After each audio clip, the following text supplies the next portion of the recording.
बिस्मिल्लाहिर्रहमानिर्रहीम। अस्सलाम वालेकुम स्टूडेंट्स। स्टूडेंट्स आज बात करेंगे हमारे जो स्टार्टिंग लेक्चर्स हैं, लेक्चर नंबर 19 से 25 तक, क्योंकि वो कुछ बॉन्ड का हिस्सा है, वो स्टॉक वैल्यूएशन है, तो उनको हम आज डिस्कस करेंगे। और फिर आगे जो अगले लेक्चर्स हैं वो फिर आगे बाद में देखी जाएगी। इसके जो प्रैक्टिस क्वेश्चन हैं उनको आज डिस्कस करते हैं। सबसे पहले जी क्वेश्चन है हमारे पास, नॉमिनल रेट 12% है, इन्फ्लेशन 5% है। उसने कहा जी रियल रेट फाइंड करें। अगर आप इसके हैंडआउट्स देखें तो हैंडआउट्स में उसने बताया हुआ है कि नॉमिनल रेट को हम कैपिटल आर से नोट करते हैं, इन्फ्लेशन रेट के लिए हम एच यूज़ करते हैं, और रियल रेट के लिए हम स्मॉल आर यूज़ करते हैं। फॉर्मूला हमारे पास है 1+r capital R is equal to one plus small r multiply by 1+h। ये फार्मूला, ये हमें याद होगा तो ही हम क्वेश्चन सॉल्व कर सकते हैं, ये नहीं होगा तो फिर हम क्वेश्चन सॉल्व नहीं कर सकते। ठीक है। तो बाकी डाटा ही पुट करना है, डाटा हमने पुट किया। अब ये जो पोर्शन है हम इसको इधर डिवाइड करेंगे। ये देखें 1.12 डिवाइड बाई 1.05, क्योंकि इधर मल्टीप्लाई हो रहा है, इधर आके डिवाइड हो गया। आगे जब हमने सॉल्व किया तो हमारे पास आर, ये वन इधर आके माइनस हुआ, आंसर आया 0.066। परसेंटेज के लिए 100 से मल्टीप्लाई किया तो 6.6% हमारे पास स्मॉल आर निकल आया। देखिए नॉमिनल 12% था, ये माइनस डायरेक्ट करें तो 7% आता है, सीधा माइनस करें। लेकिन जब हमने फिशर फार्मूले के थ्रू किया तो हमारे पास रियल टाइम रियल रेट निकल आया। अगला क्वेश्चन करते हैं। Suppose X Y Z company issue 3 year zero coupon bond. Zero coupon bond है तो जो बॉन्ड का हमारे दो फार्मूला, जो उसमें कूपन वाला पोर्शन जो है वो स्किप हो गया। अब सीधे जो हमारे पास फार्मूला आता है, ठीक है, कि फेस वैल्यू 5000 है, the initial price is set at 3043 with the yield to maturity 16%। तो 18, सॉरी 18% है। What is the value of implicit interest expense in each year. हर साल इम्प्लिसिट इंटरेस्ट एक्सपेंस हमारा कितना बनता है वो निकालना है। अब देखें 3 ये 0 के ऊपर मांडा जिसकी इनिशियल प्राइस 3043 है, फेस वैल्यू 5000 है।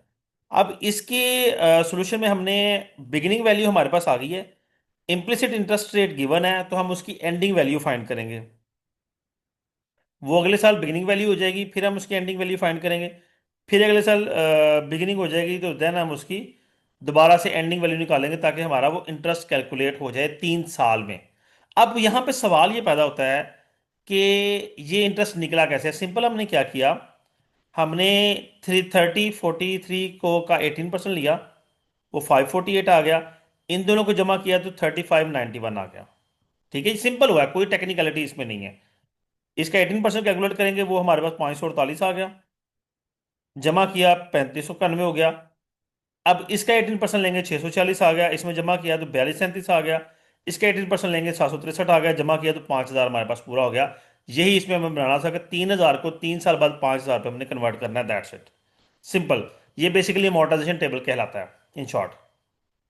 नेक्स्ट आ जाएगा estimate the real rate with the help of Fisher effect. Fisher effect के जरिए हमें रियल रेट मालूम करना है, नॉमिनल रेट गिवन है, इन्फ्लेशन गिवन है। मैं डिस्कस नहीं करूंगा क्योंकि पहला अभी यही था। तो ये अब आप लोगों के लिए क्वेश्चन नंबर 4 पे आते हैं। Calculate price of share of stock ABC corporation if it pays 25 per share dividend every year. अब देखिए हर साल 25 है, इसका मतलब है ये नो ग्रोथ स्टॉक है, या इसको आप कह सकते हैं कि ये प्रेफर्ड स्टॉक है। ठीक है, जिसका हर साल डिविडेंड फिक्स होता है, वो प्रेफर्ड स्टॉक होगा या नो ग्रोथ स्टॉक होगा, दोनों का सेम फार्मूला होता है। D P is equal to D over R, P not is equal to D over R. अब ये पी नॉट की जगह वी भी लिख सकते हैं। ठीक है, अगर मैं यहां वी लिख दूं, इक्वल, एक ही बात है, ये valuation of stock, we stand for valuation of stock. अच्छा खैर, अब वो 25 है, और रिक्वायर्ड रेट ऑफ रिटर्न उसने 20% दिया है। 0.2 से डिवाइड करेंगे तो हमारी 125 पर शेयर प्राइस निकल आएगी। सिंपल, ये सिंपल सा फार्मूला था इसका। In both the cases given below what will be the current price of stock. Stock की करंट प्राइस निकालनी है। देखें पहले में उसने कह दिया फिक्स डिविडेंड है, तो फार्मूला फिक्स डिविडेंड है, तो फार्मूला ये है ना डी ओवर आर। और दूसरे में ग्रोथ है मेरे ख्याल यकीनन, dividend 13 per share with 26% required return. It is expected to after 1 year these shares will be grow worth 120। कहते हैं जी 1 साल बाद इनकी वर्थ 120 हो जाएगी। अभी हमने ये बताना है कि इसकी क्या है, if X Y G on it share given dividend 13 per share with 26% required rate of return. Okay. It is expected after 1 year the share price will be worth 120. Okay. अच्छा ये है यहाँ पे जो कि उसने कोई हमें नहीं दिया, ग्रोथ ने रेट नहीं दिया, सिर्फ उसने बताया 13 और उस डिविडेंड 13 रुपीज 26% आर उसने दे दिया। और उसने ये कहा है कि 1 साल बाद हमारी जो वैल्यू होगी वो 120 होगी। तो यहाँ पे फॉर्मूला लगेगा नॉन कांस्टेंट ग्रोथ का। ठीक है। नॉन कांस्टेंट ग्रोथ में फार्मूला क्या आना था, मैं थोड़ा सा ना अम,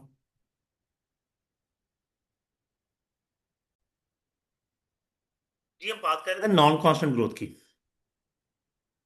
फार्मूला उसका था, नॉन कांस्टेंट ग्रोथ का formula G, P not is equal to D1/1 + I/(1 + D2/(1 + I) या आर, जो भी है कोई मसला नहीं है, आर लिखने या लिखें एक ही बात है, and so one DN/(1 + R)(n) plus Pn/(1 + R)(n). अब यहां पे एक ही प्राइस है, एक ही डिविडेंड है, तो D1/(1 + R) और P1/(1 + R) आना था।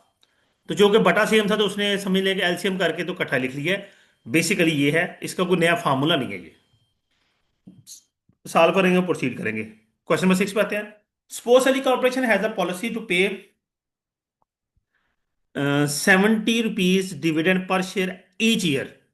अब देखें यहां भी हर साल 70 डिविडेंड है, इसका मतलब है ये भी कांस्टेंट वो है, नो ग्रोथ स्टॉक है। तो D/R का फॉर्मूला लगा के हम प्राइस निकाल लेंगे। नेक्स्ट आता है जी, Ali corporation has just paid a dividend of 3 per share. इसको कहेंगे जस्ट पेड, जो डिविडेंड पेड होता है उसे D0 कहते हैं जी। ये D0 आ गया। The dividend for the company grows at a study rate of 7%। What is will be the price of dividend in 5 years। अब फॉर्मूला हमारा बेसिकली होता है, अच्छा अगले 5 साल में डिविडेंड कितना होगा। तो उसका तो सिंपल है, D0 × 1 + G पावर टी आ जाएगा, 5 आ जाएगी। तो 5 साल बाद हमारा 4.2075 हमारा डिविडेंड निकल आएगा, क्योंकि उसने इसने इसमें पूछा ही डिविडेंड है। ठीक है। दोबारा सुन लें, D0 उसने दिया हुआ है, ग्रोथ उसने दिया हुआ है, और 5 साल बाद what will be the dividend in 5 years, 5 साल बाद डिविडेंड कितना होगा। तो वो, क्योंकि डिविडेंड D1 आपने मालूम करना हो तो फॉर्मूला होता है D0 × 1 + G। D2 मालूम करना है तो D1 × 1 + G, या फिर D0 × 1 + G पावर 2। तो यहां पे D5 है तो पावर 5 आ गई, उस हिसाब से हमने कैलकुलेट किया, तो D5 हमारे पास आ गया। यहां पे D5 लिखें टी की बजाय। आगे चलेंगे जी, अली कॉर्पोरेशन पेज ₹9 पर share dividend a year from today. यानी कि आज से 1 साल बाद उन्होंने ₹9 डिविडेंड पे करना है। ठीक है। If the dividend grows at steady rate of 5%, what will be the dividend per share at the end of each of first 2 years। ठीक है। Dividend is paid at the end of the first year. Dividend 1 साल बाद पे होता है।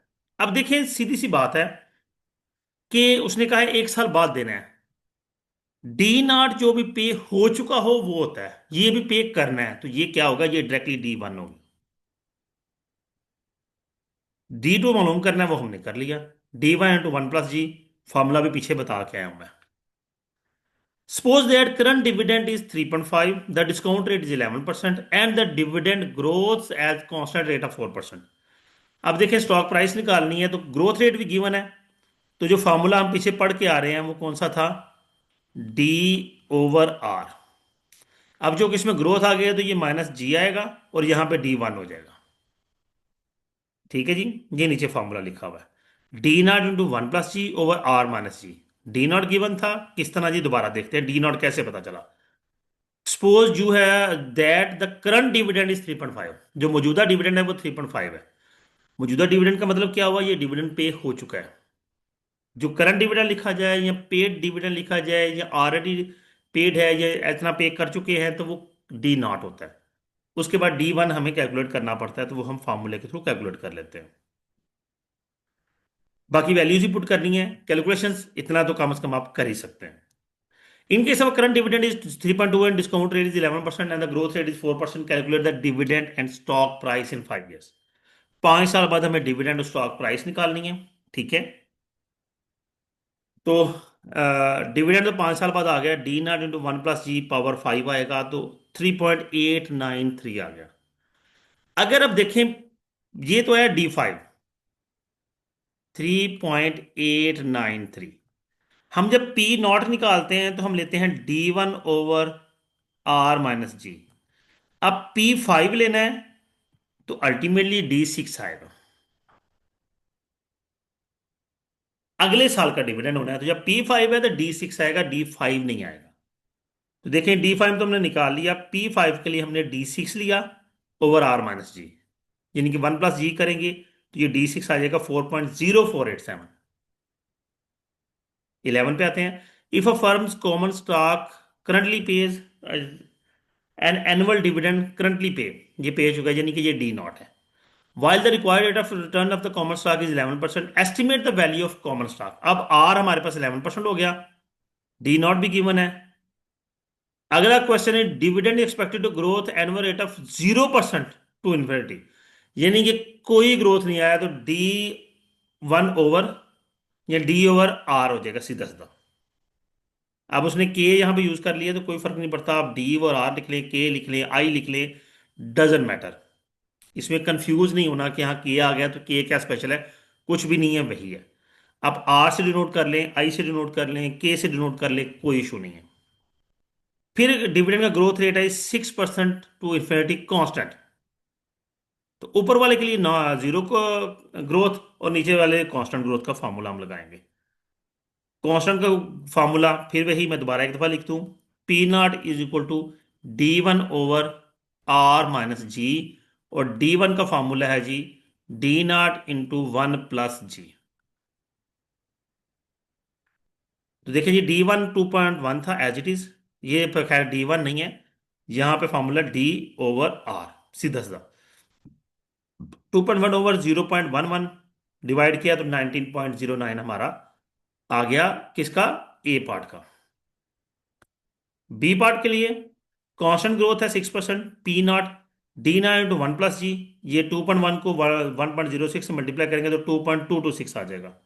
और K - G 0.11 0.06 minus करेंगे 0.05 आ गया, दोनों को डिवाइड करेंगे तो ये आ गया 44.52। आगे चलेंगे जी, calculate the current price, stock price and annual stock price after 1 year. Current stock price P0 निकालना है और P1 निकालना है for Ali corporation. D1 given है जी 8, for future period after 1 year 8 ही है, ग्रोथ 5%, 8% है, R 13% और 15% है। अब यहां पे डबल डबल चीजें गिवन है जी।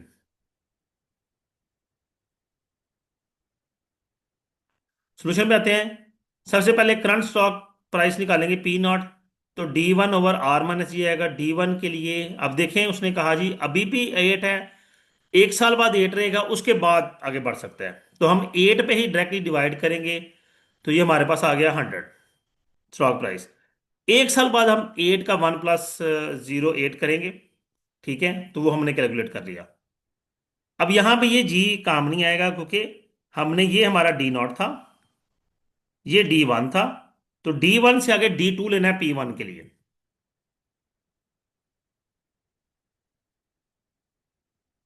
ठीक है, तो D2 के लिए हम फिर 8 और उसका जी जो है वो 0.08 लेंगे। ये 55 भी हमारे किसी काम का नहीं है, 13 जो कि यूज होगा। आगे प्रोसीड करते हैं जी। The stock of Ali corporation is selling 25 per share. The next dividend is ₹1.7 per share and it's expected to growth 11% indefinitely। Compute the return offered by this stock. अब देखें, स्टॉक जो है वो 25 पे सेल हो रहा है, ठीक है, डिविडेंड जो है वो 1.7 है पर share and expected growth 11%। Next dividend है तो ये D1 है जी, नेक्स्ट डिविडेंड आ गया तो ये D1 हो गया, ग्रोथ 11% आ गई, और आर मालूम करना है जी। अब फॉर्मूला हमारे पास होता है P0 = D1/R - G। अब देखिए, ये सारा उठा के इधर लाऊं मैं तो ये हो जाएगा R - G = D1/P0। जी माइनस हो रहा है, इधर आके प्लस हो जाएगा। R is equal to D1/P0 plus g. ये फॉर्मूला ये लिखा हुआ है और उसने सॉल्व किया। ठीक है, आगे चलेंगे। 14, Ali corporation is selling it's stock for ₹25 per share. The next dividend 1.5, ये भी D1 है क्योंकि नेक्स्ट डिविडेंड है। और रिक्वायर्ड रेट ऑफ रिटर्न 16% है। अब ग्रोथ निकालनी है, तो ग्रोथ के लिए क्या होगा, हम वही फार्मूला ऊपर वाले लेंगे, सिर्फ जी पुट नहीं करेंगे, इधर आर पुट कर लेंगे। इधर सॉल्व किया, उसको लाके अ, ये पोर्शन जो आया 0. इसको डिवाइड किया, 0.06 आया। यानी कि उसने कहा है जी, ये आए से 1.6 is equal to 0.06 minus plus g. अब ये तो प्लस हो रहा है, इधर आके माइनस हो जाएगा, ये उसने माइनस किया और ग्रोथ रे हमारे पास आ गई 10%। क्वेश्चन 15 है जी, if a stock is selling ₹30 per share and the next dividend ₹1.5 per share, ये D1 है जी। It is expected to growth 11% for more or less indefinitely. ठीक है जी, कांस्टेंट ग्रोथ रेट है। What dividend yield, capital gain yield and the total return that this stock can offer. अच्छा, ये तीन डिफरेंट चीजें हैं, इन तीनों का फार्मूला हम अभी डिस्कस करेंगे लहदा लहदा, और फिर तीनों को हम कैलकुलेट करेंगे। सबसे पहले नेक्स्ट डिविडेंड D1 है। करंट स्टॉक प्राइस गिवन है 30 और ग्रोथ रेट है 11%। ये तीनों चीजें गिवन अवेलेबल होगी। टोटल रिटर्न क्या आएगा, वो हमारा आर है, जो हम उसका आर होता है, जो आर आर के या आई, ये टोटल रिटर्न है हमारा। ठीक है, ये तो सीधा सीधा हम फार्मूला पुट करके निकाल लेंगे। पीछे इतने क्वेश्चन करके आ रहे हैं हम कि D1/P0 plus G and so one, हमारा टोटल रिटर्न आ गया 16%। अब हम यहां से P1 निकालते हैं, तो P1 के लिए यानी कि अगले साल की प्राइस, अगले साल की प्राइस क्यों चाहिए, क्योंकि डिविडेंड यील्ड के लिए, सॉरी, कैपिटल गेन यील्ड के लिए P1 माइनस P0 करना होता है। कैपिटल गेन यील्ड के लिए P1 minus P0 divide by P0, तो उसके लिए हमें P1 निकालना है। तो P1 का फॉर्मूला क्या आएगा, बार बार लिख रहा हूं, D2/R-G। तो D1 हमने हमारा मौजूद है 1.5, वो पुट करेंगे। और ग्रोथ रेट 0.11 है, तो 11.11 से मल्टीप्लाई होगा, 1.665 आ गया हमारा डिविडेंड, उसको 0.05 से डिवाइड किया तो 30.3 हमारी P1 आ गई। P0 30 थी, P1 33.3 आ गया। अच्छा, डिविडेंड यील्ड तो D1/P0 सीधा सीधा आ गया, डिविडेंड यील्ड है 5%। कैपिटल गेन यील्ड के लिए हमने P1 minus P0 over P0, तो ये आ गया 3.3 डिवाइड बाई 30, तो 11% हमारी कैपिटल गेन यील्ड निकली है जी। Total return, dividend yield, capital gain yield, again ऊपर आ जाएंगी। टोटल रिटर्न हमारा कितना था, 16%, वो भी यहाँ भी निकला है 16%। तो एक्चुअली आपका जो कैपिटल गेन यील्ड है और डिविडेंड यील्ड है, दोनों को जमा करें तो टोटल रिटर्न ही आता है। अब आगे जी, cash flows of the project generate, ये एनपीवी कैपिटल बजटिंग टेक्निक्स आ गई हैं, इनके हैं। तो ये इंशाल्लाह नेक्स्ट हम डिस्कस करेंगे जी स्टूडेंट्स। उम्मीद करता हूँ ये लेक्चर आपके लिए अंडरस्टैंडिंग होगा। वीडियो को लाइक कीजिएगा, कमेंट कीजिएगा, अपना ख्याल रखिएगा। अल्लाह हाफिज़। जी, उस को बाद